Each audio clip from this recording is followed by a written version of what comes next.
आप सभी का बहुत बहुत स्वागत है एजुकेशन हब की इस एक और नई क्लास में।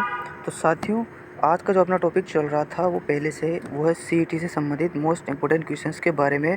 तो आज मैं आपके लेके आया हूँ सीईटी का एक शानदार मॉडल पेपर। तो क्लास को पूरी देखें और एंड तक बने रहें। चलिए शुरू करते हैं। पहला क्वेश्चन है, किस दुर्ग का निर्माण बिना चूने के प्रयोग किए और पत्थरों को जोड़कर किया गया था? सोनारगढ़, जूनागढ़, मेहरानगढ़ या रणथंभौर? तो यहाँ पर हमें पूछा है साथियों कि किस दुर्ग का जो निर्माण है वो बिना चूने के केवल पत्थरों को जोड़कर ही किया गया है। तो इसका जो सही जवाब है वो है सोनारगढ़, जो कि स्थित है जैसलमेर के अंतर्गत। यानी कि जो सोनारगढ़ किला है इसका निर्माण किया गया था बिना चूने के प्रयोग से। देखिए अगले क्वेश्चन की तरफ बढ़ते हैं और नेक्स्ट क्वेश्चन है, क्वेश्चन नंबर 2 है कि उदयपुर का कौन सा मंदिर सांझियों के लिए प्रसिद्ध है? अंबिका, सास बहू, मच्छंद्रनाथ या जगदीश मंदिर? तो उदयपुर का जो मंदिर है जो सांझियों के लिए प्रसिद्ध है साथियों, वो है मच्छंद्रनाथ का मंदिर, जिसे सांझियों का मंदिर भी कहते हैं। और बात करें हम केले की सांझी कहाँ की प्रसिद्ध है, तो केले की जो सांझी है वो नाथद्वारा की प्रसिद्ध है। तो ये चीज़ को भी आपको ध्यान में रखना है, ठीक है। बढ़ते हैं नेक्स्ट क्वेश्चन की तरफ और देखते हैं क्वेश्चन नंबर 3। बहुत ही शानदार क्वेश्चन है, स्टार लगा लीजिए क्वेश्चन पर, बहुत सारे एग्जाम्स में आ चुका है कि टकमण 28 संस्था चित्रकला के लिए किस जिले में कार्यरत है? जयपुर, उदयपुर, टोंक या जैसलमेर? तो टकमण 28 जो संस्था है ये चित्रकला के लिए साथियों ये कार्यरत है उदयपुर में। ऑप्शन नंबर जो बी है इसका बिल्कुल सही आंसर है। और इसी जगह पर संचालित है पश्चिमी सांस्कृतिक कला केंद्र, तो उदयपुर इसका बिल्कुल सही आंसर होगा। क्वेश्चन नंबर 4 है, कौन सी कला के लिए कुदरत सिंह को वर्ष 1998 में पद्मश्री से सम्मानित किया गया है? शानदार क्वेश्चन है। मीनाकारी, ब्लू पोट्री, उस्ता कला या थेवा कला? तो आप इसका सही जवाब बताइए। तो देखिए कुदरत सिंह को जो 1988 में पद्मश्री से सम्मानित किया गया था वो किया गया था मीनाकारी के लिए। और अगर हम बात करें ब्लू पोट्री के लिए तो कृपाल सिंह शेखावत बहुत ही प्रसिद्ध व्यक्ति है जिनको 1974 में पद्मश्री से सम्मानित किया गया था। अब बात करें उस्ता कला से संबंधित तो हिसामुद्दीन उस्ता, आप बहुत अच्छी तरह से परिचित होंगे। उस्ता कला के लिए इनको 1986 में पद्मश्री से सम्मानित किया गया था, तो इनको भी आपको ध्यान में रखना है। कृपाल सिंह शेखावत 74 और हिसामुद्दीन उस्ता 86, ठीक है। बढ़ते हैं अगले क्वेश्चन की तरफ। क्वेश्चन नंबर 5 है और बहुत ही शानदार क्वेश्चन है कि सहजूबाई और दयाबाई की रचनाएं राजस्थान की कौन सी बोली में रची गई है? तो इससे दो क्वेश्चन बनते हैं कि सहजूबाई और दयाबाई किस संत की शिष्या थी? तो सहजूबाई और दयाबाई जो थी ये चरणदास जी की शिष्या थी, चरणदास जी। और इनका जो संबंध था वो था अलवर ज़िले से। तो अलवर ज़िला वर्तमान में आता है मेवात के अंतर्गत। तो इनके द्वारा जो रचनाएँ बनाई गई थी या जो रचनाएँ रचित की गई थी वो है मेवाती बोली के अंदर, यानी कि ऑप्शन नंबर जो बी है इसका बिल्कुल सही आंसर होगा। नेक्स्ट क्वेश्चन है कि निम्नलिखित में से असुमेलित युग्म का चयन करो। तो यहाँ पर हमें एक तरफ संत और साहित्य दिया हुआ है। तो यहाँ पर देखिए हरिदास जी द्वारा निशानी बिल्कुल सही है। संत रामचरण जी ने अणबे वाणी रची थी, ये भी बिल्कुल सही है। संत दादूयाल जी ने सर्वाणी जी नहीं, ये बिल्कुल गलत होगा क्योंकि जो सर्वांगी रचना है ये रज्जब जी की है। तो जो ऑप्शन नंबर जो सी होगा इसका बिल्कुल करेक्ट आंसर होगा, ठीक है। बढ़ते हैं नेक्स्ट क्वेश्चन की तरफ और क्वेश्चन नंबर 7 है, राजस्थान में देव झूलनी का मेला कब बढ़ता है? तो देव झूलनी का मेला बढ़ता है देव झूलनी एकादशी को, देव झूलनी एकादशी। और ये एक एकादशी कब आती है? तो ये आती है भाद्रपद शुक्ल एकादशी को। और इस दिन जो मेला बढ़ता है ये बढ़ता है चारभुजा राजसमंद में। तो ये दो चीज़ें आपको अच्छी तरह से ध्यान में होना चाहिए कि भाद्रपद शुक्ल एकादशी चारभुजा राजसमंद में बढ़ता है मेला देव झूलनी एकादशी को।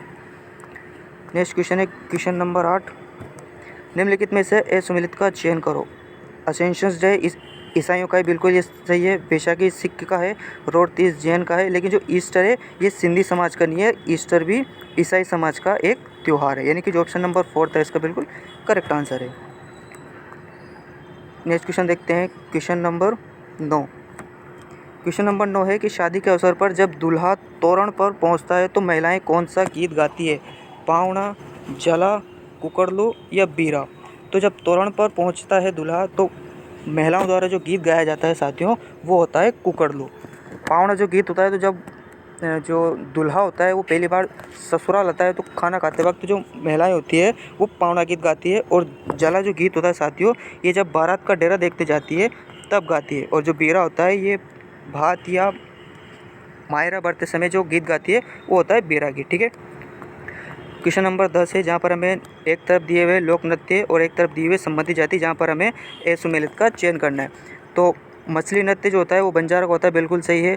चक्री जो होता है वो कथोड़ी का नहीं होता है साथियों। चक्री जो होता है वो कंजरों का नृत्य होता है, और कथोड़ी का जो नृत्य है वो केवल 2 नृत्य हैं। कथोड़ी के कौन कौन से हैं? एक तो है मावलिया और एक है होली। ये 2 नृत्य केवल कथोड़ी के हैं, बाकी जो चक्री है वो कंजरों का नृत्य है। जो ऑप्शन नंबर जो बी इसका बिल्कुल सही होगा। बाकी जो वाला है गरासियों का है, और रतवाई और रणबाजा, ये 2 नृत्य होते हैं मेव जाति के। ठीक है। क्वेश्चन नंबर 11 है, जहाँ पर हमें दादू जी के बारे में कुछ तथ्य दिए हुए हैं, जिनमें से हमें असत्य कथन का चयन करना है। तो देखिए, संत दादूपंथी जैतराम के समय दादू संप्रदाय की 5 शाखाएं थी, बिल्कुल सही है। दादू जी ने 1785 में मुगल सम्राट अकबर से भेंट करने हेतु फतेहपुर सीकरी की यात्रा की थी। ये गलत हो जाएगा, क्यों? क्योंकि दादू जी ने जो अकबर से मुलाकात की थी वो 1785 में नहीं, वो 1585 में करी थी। तो यानी कि जो ऑप्शन नंबर बी है ये गलत होगा। और बाकी जो सी है, गरीबदास, मिस्किनदास, सुंदरदास, बखना जी, रज्जब जी, मधुदास जी, ये बिल्कुल ये दादू जी के शिष्य थे, यानी कि जो बी ऑप्शन है ये इसमें असत्य है। तो ऑप्शन में आप देख लीजिए, ऑप्शन नंबर सी इसका बिल्कुल सही होगा। क्वेश्चन नंबर 12 है कि निम्नलिखित में से असत्य कथन का हमें यहाँ पर चयन करना है। जसनाथ जी के उपदेश सिंबुदड़ा और कोंटागंज में संग्रहित है, बिल्कुल सही है। राजस्थान का धार्मिक आंदोलन का श्री गणेश करने का श्रेय धन्ना जी को जाता है, ये भी बिल्कुल सही है। मेवात क्षेत्र में फैली धार्मिक व असामाजिक कुरीतियों को दूर करने हेतु लालदास जी ने नैतिक शुद्धता पर बल दिया था, ये भी बिल्कुल सही है। अब चौथा ऑप्शन है कि राजस्थान की मीरा संत रानाबाई का जन्म मारवाड़ के हरनावा गांव में वैशाख शुक्ल तृतीया को हुआ था। देखिए, यहाँ पर एक छोटी सी मिस्टेक होगी है, क्योंकि राजस्थान की जो मीरा है वो संत रानाबाई नहीं है। जो रानाबाई है राजस्थान की दूसरी राधा है, सॉरी दूसरी मीरा है। जो राजस्थान की मीरा है ये तो गौरीबाई है। ठीक है। यानी कि यहाँ पर जो ये फोर्थ ऑप्शन है ये गलत हो जाएगा, क्योंकि ये राजस्थान की मीरा रानाबाई नहीं है, ये दूसरी मीरा है। ठीक है। ऑप्शन नंबर 4 इसका बिल्कुल सही आंसर होगा। क्वेश्चन नंबर 13 है साथियों, देखते हैं क्वेश्चन नंबर 13 कि लोक देवता पाबू जी से संबंधित पुस्तकें हमें यहाँ पर बतानी है। पाबू प्रकाश बिल्कुल सही है, पाबूरा छंद बिल्कुल सही है, पाबूरा सोटा ये भी सही है। लेकिन जो चेतावनी है ये पाबू जी से संबंधित नहीं है, क्योंकि इसकी जो रचना करी थी वो करी थी पीपा जी ने। तो फोर्थ ऑप्शन इसमें नहीं होगा। 1, 2, 3 और 1, 2, 3 ऑप्शन नंबर जो बी इसमें बिल्कुल सही होगा। अगर इनके जो लेखक है अगर इनकी भी बात करें तो पाबू प्रकाश जो लिखा था वो लिखा था आसिया मोड़ जी ने। पाबूरा छंद की अगर बात की जाए तो ये लिखा था बिट्टू मेहा जी ने, और पाबूरा सोटा की अगर हम बात करें तो ये लिखा था रामनाथ कवि ने। ठीक है। बढ़ते हैं क्वेश्चन नंबर 14 की तरफ, और क्वेश्चन नंबर 14 भी बहुत ही शानदार क्वेश्चन है। देखते हैं क्वेश्चन नंबर 14 है, मल्लिनाथ जी के बारे में हमें यहाँ पर एक असत्य कथन का यहाँ पर हमें चयन करना है। तो पहला क्वेश्चन है कि मल्लिनाथ जी का जन्म मारवाड़ के रावल सलाखा और जानिदे के ज्येष्ठ पुत्र के रूप में 1358 में होता है, ये सही है। मल्लिनाथ जी ने मारवाड़ के सारे संतों को एकत्रित करके 1399 में एक बृहद हरि कीर्तन आयोजित करवाया था, ये भी सही है। अपनी रानी कर्मादे की प्रेरणा से 1389 ईस्वी में उगम सिंह भाटी के शिष्य बन गए और योग साधना की दीक्षा प्राप्त की। यहाँ पर एक थोड़ी सी मिस्टेक है साथ ही ऑप्शन नंबर सी में, क्योंकि इनकी रानी का नाम कर्मादे नहीं था, इनकी रानी का नाम रूपादे था। इन्हीं की प्रेरणा की वजह से इन्होंने 1389 ईस्वी में योग साधना में विलीन हो गए थे और उगम सिंह भाटी के शिष्य बन गए थे। यानी कि जो सी ऑप्शन है ये असत्य है, इसका बिल्कुल सही आंसर है। क्वेश्चन नंबर 15 है कि रानीसर तालाब और पदम सागर तालाब किस दुर्ग की जलापूर्ति के लिए 2 जलाशय बने हुए हैं? तो रानीसर का तालाब और पदम सागर तालाब, ये जो 2 तालाब हैं ये बने हुए हैं मेहरानगढ़ के अंतर्गत। और आप यहाँ पर एक कंफ्यूज नहीं हुए, क्योंकि जो एक पदम तालाब है ये रणथंभौर के अंतर्गत भी स्थित है, जहाँ पर राजस्थान का पहला प्रमाणिक शाखा भी हुआ था 1301 ईस्वी में, जहाँ पर रणथंभौर ने 1301 ईस्वी में जलालुद्दीन खिलजी ने आक्रमण किया था। तो जहाँ पर राजस्थान का पहला जल जोहर भी हुआ था। तो ये जो पदम सागर तालाब और रानी सागर तालाब है ये मेहरानगढ़ में स्थित है। ठीक है। ऑप्शन नंबर ए इसका बिल्कुल करेक्ट आंसर होगा। क्वेश्चन नंबर 16 देखते हैं, और क्वेश्चन नंबर 16 है कि बुलंद दरवाज़ा औरंगजेब द्वारा निर्मित किस दुर्ग में स्थित है? नाहरगढ़, गागरोन, सिवाना, चित्तौड़। तो बुलंद दरवाज़ा जो कि औरंगजेब ने बनवाया था ये स्थित है गागरोन दुर्ग में, जो कि राजस्थान के झालावाड़ जिले के अंतर्गत काली सिंध और आहू नदी के संगम पर स्थित है, जो कि राजस्थान का प्रसिद्ध जल दुर्ग भी है। ऑप्शन नंबर बी इसका बिल्कुल सही जवाब होगा। क्वेश्चन नंबर 17 है, वह दुर्ग जिसमें एक जैसे 9 महल है, नाहरगढ़, सोनारगढ़, मेहरानगढ़ और कटारगढ़। बहुत ज़्यादा इंपॉर्टेंट क्वेश्चन है। एक जैसे 9 महल जो विशेषता है यह है नाहरगढ़ की। ऑप्शन नंबर 1 जो इसका बिल्कुल करेक्ट आंसर होगा। और इन महलों का जो निर्माण करवाया था वो करवाया था माधो सिंह ने, माधो सिंह प्रथम ने। ठीक है, ऑप्शन नंबर है इसका बिल्कुल करेक्ट आंसर है। क्वेश्चन नंबर 18 है, निम्नलिखित में से असुमेलित युग्म का हमें यहाँ पर चयन करना है। तो यहाँ पर एक तरफ हमें मंदिर और कुछ स्थान दिए हुए हैं। तो गेपनाथ का जो मंदिर है साथियों वो कोटा में है, बिल्कुल सही है। निम्बो का नाथ महादेव मंदिर पाली में, ये भी सही है। बारडोली का शिव मंदिर चित्तौड़ में है, ये भी सही है। लेकिन जो अचलेश्वर मंदिर है ये डूंगरपुर में स्थित नहीं है, ये सिरोही में स्थित है। सिरोही में ये स्थित है, यानी कि ऑप्शन नंबर जो डी होगा इसका बिल्कुल करेक्ट आंसर होगा। बढ़ते हैं क्वेश्चन नंबर 19 की तरफ। ये राजस्थान के उत्तर से दक्षिण और पूर्व पश्चिम का विस्तार में अंतर कितना है। तो उत्तर से दक्षिण का अगर हम विस्तार की बात की जाए तो वो होता है 826, और पूर्व से पश्चिम की बात करें तो इसका विस्तार है 869, और इन दोनों का जो अंतर है वो है 43। ऑप्शन नंबर जो सी है इसका बिल्कुल करेक्ट आंसर है। अब नेक्स्ट क्वेश्चन है, इस तरह के क्वेश्चंस आजकल बहुत ज़्यादा पूछे जाने लग गए हैं, जहाँ पर हमें सबसे बड़ी या सबसे छोटी चोटी के बारे में नहीं पूछते हैं, वो पूछते हैं चोटियों का आरोही और अवरोही क्रम। तो यहाँ पर हमें पूछा है, कुछ चोटियाँ दी हुई है जिनका आरोही क्रम हमें यहाँ पर पूछा है। तो देखिए हम चोटियों देखते हैं पहले। तो गोगुंदा, बिलाली, बैराट और भानगढ़। तो यहाँ पर हमें आरोही पूछा है, यानी कि सबसे बड़ी, छोटी, छोटी, छोटी, छोटी, ये हमें क्रम बताना है। तो सबसे छोटी, बड़ी, बड़ी, बड़ी, हमें ये क्रम बताना है। तो जो सबसे बड़ी चोटी है इन ऑप्शनों के अकॉर्डिंग वो है गोगुंदा, जिसकी जो ऊंचाई है वो है 840। ठीक है, उसके बाद उससे छोटी है बिलाली, जिसकी जो ऊंचाई है वो है 775। उससे छोटी है बैराट, जिसकी ऊंचाई है 704, और उससे छोटी है भानगढ़, जिसकी ऊंचाई है 649। यानी कि जो ऑप्शन नंबर बी है इसका बिल्कुल करेक्ट आंसर होगा। बढ़ते हैं अगले क्वेश्चन की तरफ, और क्वेश्चन नंबर 21 है। क्वेश्चन नंबर 21 है साथियों कि मानसून का प्रत्यावर्तन काल बताना है, यानी कि जब मानसून लौटता है तो उसे मानसून का प्रत्यावर्तन कहते हैं। और इसका काल क्या होता है, यानी कि किस समय मानसून लौटता है।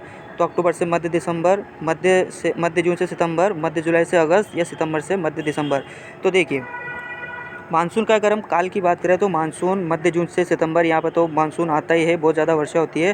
तो जब मानसून लौटता है, यानी कि जब वर्षा में कमी होती है, वो होती है अक्टूबर से मध्य दिसंबर के बीच में। यानी कि ऑप्शन नंबर जो ए इसका बिल्कुल करेक्ट आंसर है।